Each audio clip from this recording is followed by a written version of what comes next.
누가복음 17장 1절에서 10절까지 봤습니다. 누가복음 17장 1절에서 10절까지 같이 읽겠습니다. 예수께서 제자들에게 이르시되 실족하게 하는 것이 없을 수는 없으나 그렇게 하게 하는 자에게는 화로다. 그가 이 작은 자 중에 하나를 실족하게 할지는데 차라리 연자 맷돌이 그 목에 베어 바다에 던지는 것이 나으니라. 너희는 스스로 조심하라. 만일 내 형제가 죄를 범하거든 경고하고 회개하거든 용서하라. 만일 하루에 7번이라도 내게 죄를 짓고 7번 내게 돌아와 내가 회개하노라 하거든 너는 용서하라 하시더라.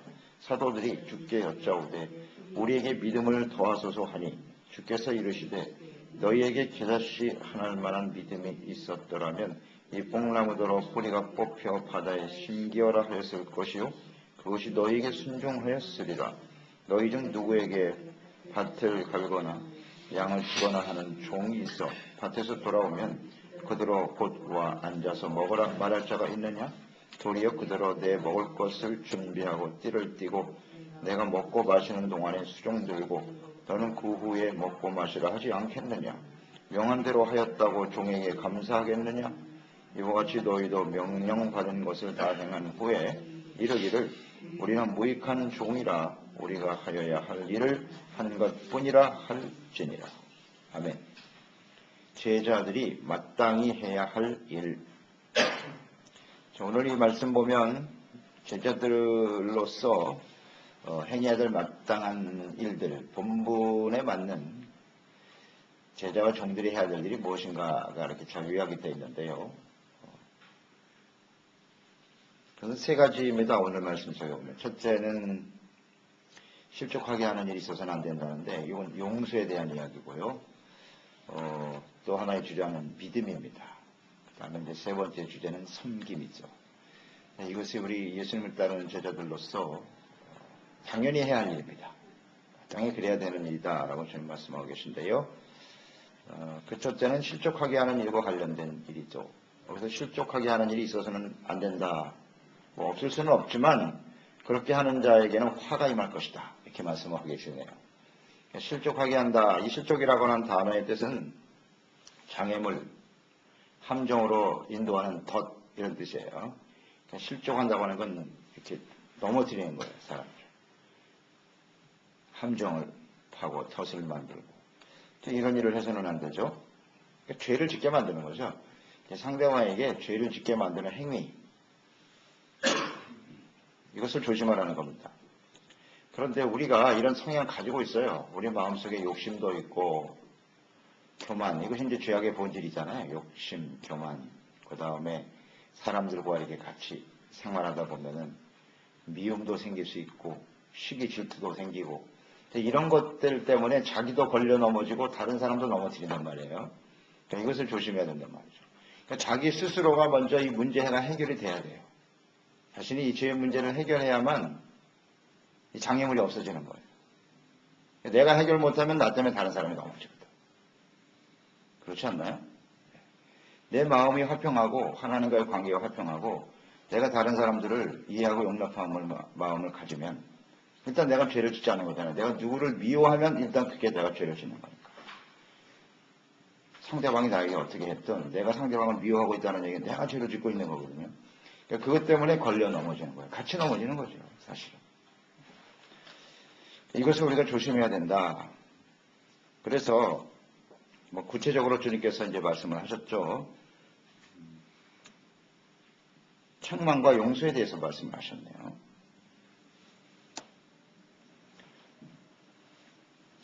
이 실족하게 하는 상대를 죄를 짓게 하는 일이 얼마나 심각하냐 하는 것을 이제 주님이 언급하셨는데 먼저 연자 맷돌을 메고 바다에 던지오는 것. 그게 상대방을 죄를 짓게 해서 넘어지게 하는 것보다 더 낫다 그랬어요.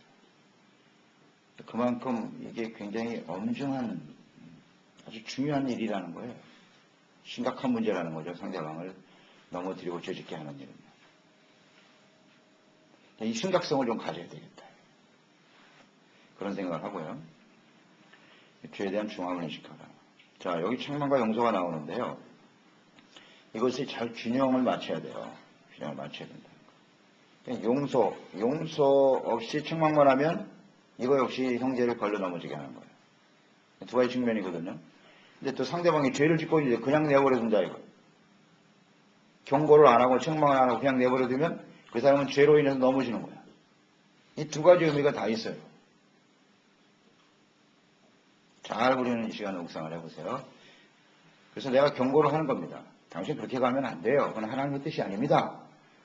이 경고라고 하는 이 의미는 뭐냐면 말의 뜻은 어떤 행위를 막는 거예요. 하지 못하도록 중지시키기 위해서 아주 단호하게 꾸짖는 태도. 그게 경고입니다. 당신 그대로 가면 죽습니다. 이렇게 얘기를 해야 되는 거예요. 이 경고예요. 이런 경고를 하지 않고 그냥 내버려 두는 것도 역시 실족하게 하는 일이 된다는 거죠. 그렇죠? 이 사람이 그대로 가면 하나님 앞에 죄를 짓고 사탄에게 걸려서 마귀의 종이 될 텐데 그 뻔히 보이는 거 아니에요. 근데 그걸 그냥 내버려 두면 안 된다. 낭떠러지로 지금 걸어가고 있는데 그걸 그냥 주면 그 사람 떨어져 죽을 거 아니에요. 단호하게 꾸짖어요. 스톱! 더 가면 죽어요. 근데 그걸 안 하고 가만히 있어. 이것도 실족하게 하는 일이에요. 조심해야 됩니다. 사람이 또 잘못하면 잘못했다고 지적을 해줘야 되고요. 또 그 소리를 들은 사람은 당연히 자신의 잘못을 깨달아요. 아, 제가 잘못했습니다. 라고 와서 회개하면 용서하라. 하루에 7번씩이라도 용서하라는 거예요. 7번 죄짓고서 또 잘못했다고 알았어. 또 용서해.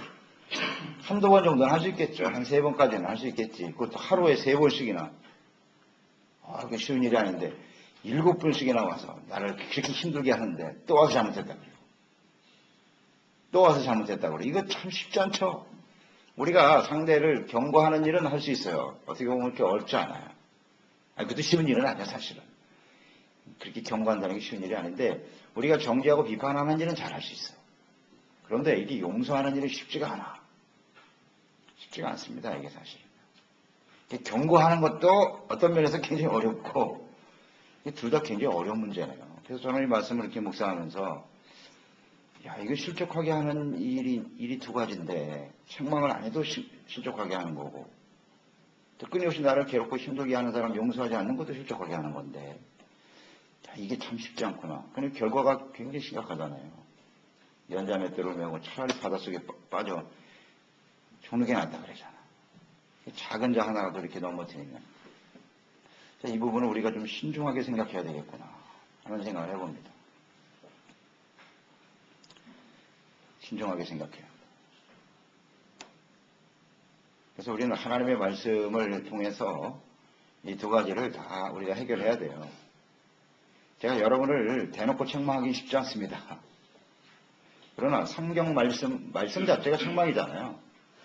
성경은 하나님의 감동으로 된 것인데 책망과 교훈과 바르게 함과 의로 교육하게 유익하니 저는 말씀을 통해서 죄를 지적해주고 깨닫게 해주는 일은 제가 할 수 있어요.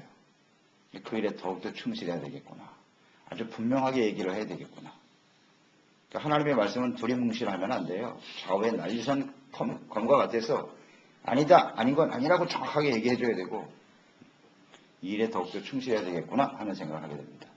그러니까 우리 모두 우리가 하나님의 말씀 앞에서 무엇을 들어야 된다고요?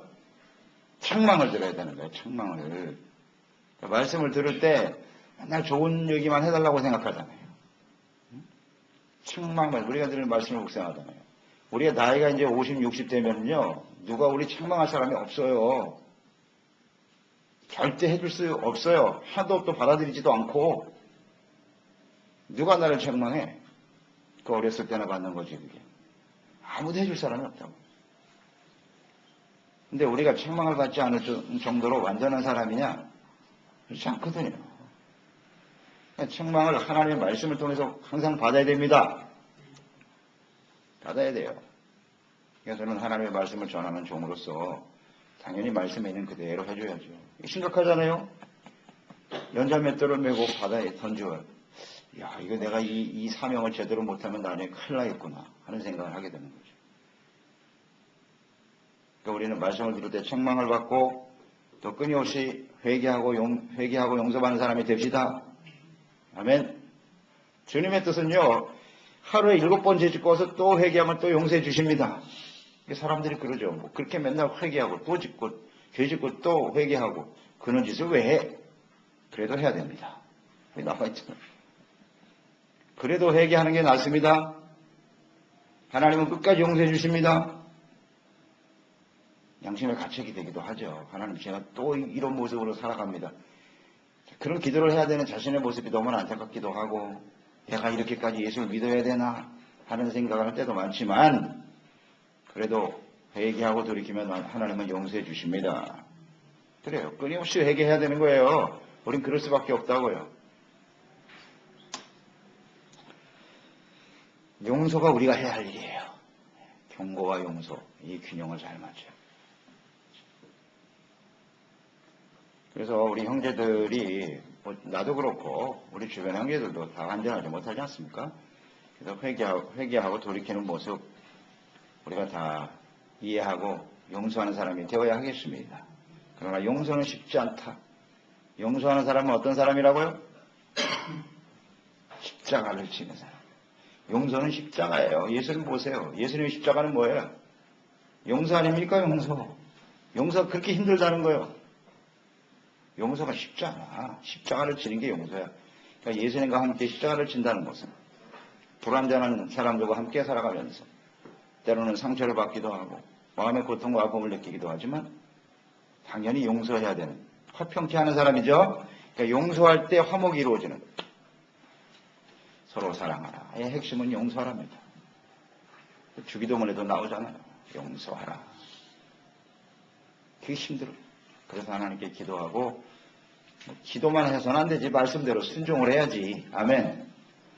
주님의 말씀은 7번이라도 용서하라는 거예요. 그게 하나님 말씀이에요. 그러면 예 알겠습니다. 이의를 제기할 필요가 없어. 거기에 대해서.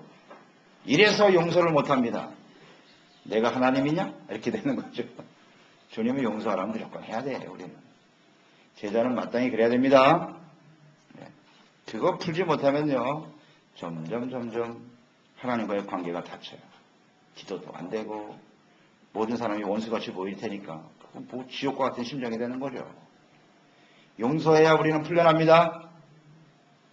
미움에 사로잡히면 내가 감옥에 갇히는 걸 해서 감옥에 갇히는 거예요. 말리 용서, 자유함을 얻어야죠. 자, 용서를 하는 것이 제자가 마땅히 해야 될 일이고 두 번째는 뭐냐? 5절. 믿음에 대해서 말씀하셨네요. 5절에 보면 사도들이 주께 여짜오되 우리에게 무엇을 주세요 그랬어요. 믿음을 더하여 주옵소서 그랬어요. 믿음을 더하여 주옵소서. 왜 이런 말을 했을까? 예수님한테. 자신들의 믿음에 대해서 뭔가 부족함을 느꼈을 것 같아요. 믿음을 더해 주세요 라고 말했을 때 예수님 뭐라고 대답하셨어요? 너에게 겨자씨앗 만한 믿음만 있더라면 뽕나무가 옮겨서 바다에 심기를 하면 그대로 됐을 것이다. 이런 주님의 대답은 무슨 의미인가요? 믿음은 양이 중요한 게 아니라 지금 제자들은 양을 얘기하고 있어요. 믿음의 분량을 더 많이 주시기를 바랍니다. 그런데 예수님께서는 믿음? 겨자씨만큼 하나만 있어도 역사가 일어나는 거야. 그러니까 믿음은 양이 아니라 내용이 중요하다는 거죠. 내용이 중요하다는 거. 그래서 우리가 이 믿음이라는 게 과연 무엇을 믿느냐 하는 거잖아요. 무엇을 믿느냐. 우리가 하나님을 믿고 하나님의 약속의 말씀을 믿는 사람들. 그 믿음이 아주 지극히 적은 것이라도 그 믿음을 통해서 하나님이 역사하시면 놀라운 일들이 일어날 수 있습니다. 있습니다. 하나님의 말씀을 믿는 믿음. 광야 이스라엘 백성들 생각해 보세요. 그들이 왜 다 광야에서 죽었습니까? 겨자씨만한 믿음이 없어서 죽은 거예요. 그만한 믿음만 가지고 있어도 그들은 광야에서 가나안 땅에 들어가는 놀라운 능력이 나타날 수 있었던 거예요. 믿음에는 하나님이 반응하시거든. 하나님 우리가 겨자씨만한 믿음만 있어도 거기 반응하세요. 하나님이 역사하시면 기적이 일어나는 거예요. 간단하죠. 자, 예수님을 통해서 기적을 체험한 사람들이 많죠. 성경에 복음서에 보면 많이 나옵니다. 그 사람들의 믿음은 어떤 믿음일까요? 그게 바로 겨자씨만한 믿음이라고 봐야 돼요. 자, 믿음은 어디서 나온다 그랬어요? 믿음은 들음에서 나고 들음은 그리스도의 말씀으로 말미암았다. 자, 지금 제자들이요. 우리에게 믿음을 더해주세요라고 말하고 있는데 예수님과 함께 만났던 그 기적을 체험했던 많은 병든 자들이 있을 텐데 그들과 제자들과 비교해 보세요. 어떤 사람이 더 말씀을 많이 들었을까요? 당연히 제자들이죠. 제자들을 특별히 앉혀놓고 얼마나 많이 가르쳤어요, 예수님께서. 그럼 말씀을 그렇게 많이 들었으면 제자들의 믿음은 어때야 돼요? 대단한 믿음을 가지고 있어야 되는 거예요. 그런데 예수님을 만났던 사람들 보세요. 겨자씨만한 믿음을 가지고 치료받은 사람들이 대부분이죠. 대표적인 사람들, 혈루증 걸린 여인 같은 사람 보세요. 그냥 흘러가는 소리를 들은 거야. 직접 주님께로부터 말씀을 들은 적도 없는데 소문 하나 듣고 붙들고 나가서 옷자락에 손을 대면 나는 낫겠다. 이 겨자씨만한 믿음 아닙니까? 말씀을 배워본 적도 없어요, 이 여인은. 그런데 역사가 일어나잖아요. 그게 진짜 믿음이라는 거예요, 그런 게. 바디메오 같은 사람은 어때요? 거지, 소경, 바디메오. 그냥 흘러가는 소리를 들었어. 예수님이 오셨다는 소리, 그냥 소리 지르는 거야. 겨자씨만한 믿음이죠. 그런데 역사가 일어나잖아요. 믿음이라는 건 이런 거예요. 그래서 우리 비교해 보세요. 우리 지금 신앙생활 하면서 우리는 얼마나 많은 말씀을 들었나요? 그러니까 우리의 믿음은 지금 대단한 믿음이 돼야 되는 거예요. 대단한 믿음이 돼야 되는 겁니다. 근데 문제는 그 겨자씨만한 믿음이 없다는 얘기는 그럼 지금까지 말씀 듣고 우리가 주님을 믿고 살아온 건 뭐냐 이게. 참 이게 허망하잖아요. 그렇게 오랫동안 하나님의 말씀을 들었는데 믿음이 겨자씨만큼도 없다니. 그러니까 그 믿음이라는 게 결국은 뭐냐면 질이 중요하단 말이에요. 내용이. 그러니까 우리가 주님을 믿는다고 하지만 결국 뭘 믿냐면 자기 자신을 믿는 경우가 대단히 많아. 하나님도 자기가 생각하는 하나님, 내가 원하는 모습으로 행해야 되는 하나님만 바라보고 있다고요. 그런 믿음은 옳지 않아요. 하나님을 믿어야 됩니다. 하나님 믿어야 돼요. 그러니까 이 믿음이라는 게 이게 참 중요한 내용입니다. 우린 정말 질문해봐야 돼요. 나는 믿음이 있는 사람인가? 질문해봐야 돼요. 나를 믿는 거예요. 하나님을 믿는 거예요. 믿음, 소망, 사랑은 영원한 가치입니다. 변하지 않습니다. 아멘. 하나님을 믿는 사람은 변하면 안 돼요. 믿음의 반대말이 뭐라고요? 염려, 걱정, 근심하는 게 이런 게 다 믿음이 없는 거예요. 왜 그러고 있어요? 하나님의 말씀을 지금 얼마나 많이 듣고 하나님을 안다고 하는 사람들이 조금만 어려움이 다가면 그냥 흔들려갖고 정신을 못 차려. 그 믿음이 없는 거예요. 예수님의 제자 베드로가 그 지적을 받았잖아요. 무리를 걷는 베드로. 갑자기 빠져들어가잖아요. 파도 보고 풍랑 보면서 두려워했다. 주님께서 말씀하시기를 믿음이 적은 자야. 그때 그 믿음은 겨자씨만한 믿음도 안 된다는 얘기를 하나. 우리가 자꾸 시험 들고 물속에 빠져들고 시험 들고 근심 걱정 염려하며 살아가는 그 가장 근본 핵심은 뭐냐면 믿음이 없다는 거예요. 이 빨리 깨달아야 돼요. 믿음이 없구나. 그러면 하나님 앞에 그걸 간구하고 기도하고 주님의 말씀을 묵상하면서 회복해가는 저희들이 되어야 하겠습니다. 믿음을 가진 사람은 언제나 변함이 없어야 돼. 흔들림이 없어요. 하나님이 변함이 없으시듯이 하나님의 말씀이 변함이 없으시듯이 분명 확신을 가지고 나가야죠. 왜 자꾸 감정에 따라서 상황에 따라서 춤을 추냐고. 그건 겨자씨만한 믿음도 없는 거예요. 참 안타까운 일이죠. 그렇게 오랫동안 하나님의 말씀을 들었는데. 그래서 우리가 이 부분을 좀 잘 인식하고요. 하나님 앞에 하나님을 믿는 믿음, 말씀에 하나님을 더욱더 알아가는 일에 힘쓰는 저희들이 되어야 하겠습니다. 아는 만큼 믿어지는 거니까. 아는 것과 믿음은 같다 그랬어요. 모르는 것을 믿을 수는 없어요. 늘 강조되는 말씀이죠. 성경을 펴놓고 믿어야지 무조건 믿는 건 없어요. 내가 아는 만큼 믿게 돼 있어요. 하나님을 얼마만큼 내가 알아가는가. 바로 그 문제거든요. 사실을 믿는 겁니다. 말씀은 사실이에요. 이거 믿으면 그대로 우리 삶 속에 그대로 이루어지는 거예요.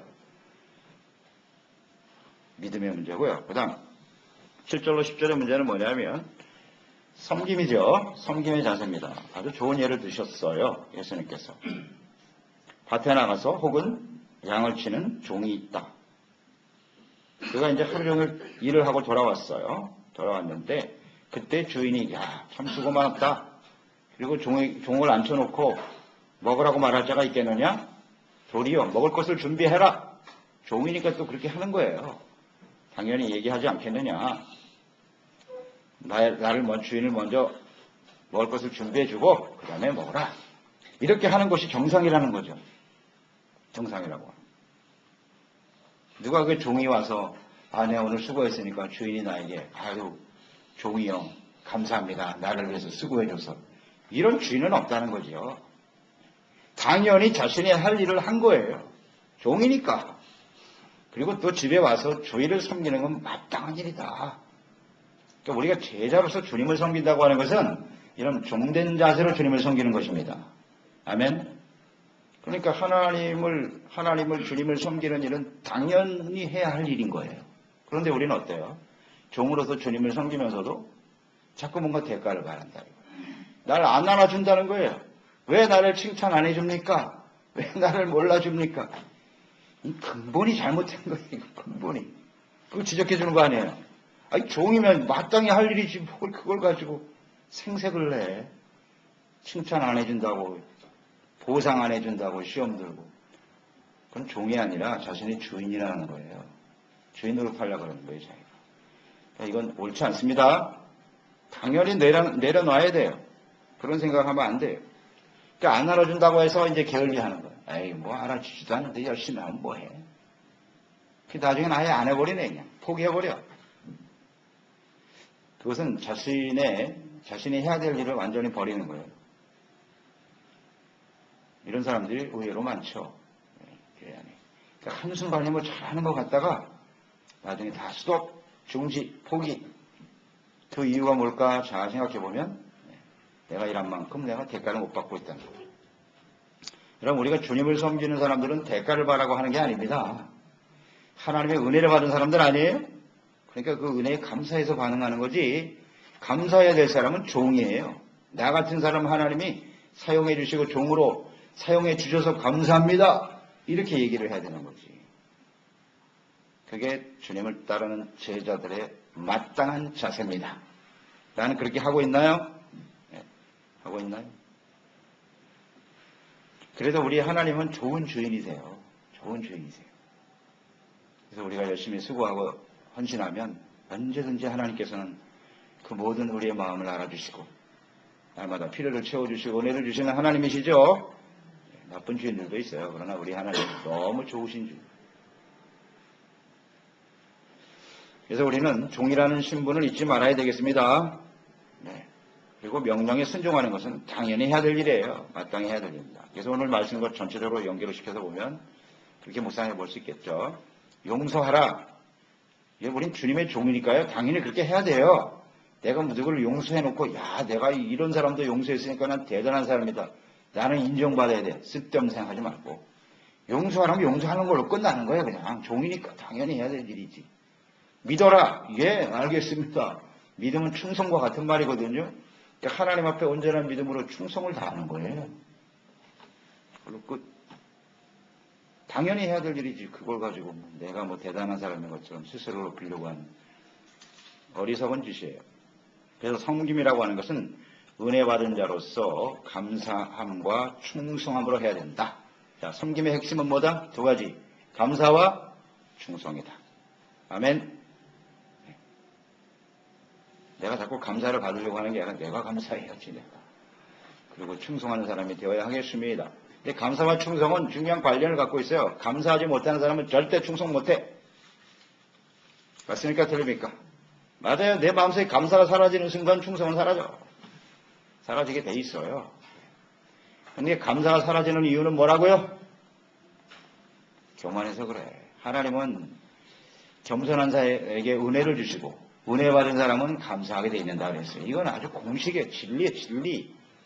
그러니까 감사가 사라졌다는 얘기는 마음이 교만해졌다는 거야.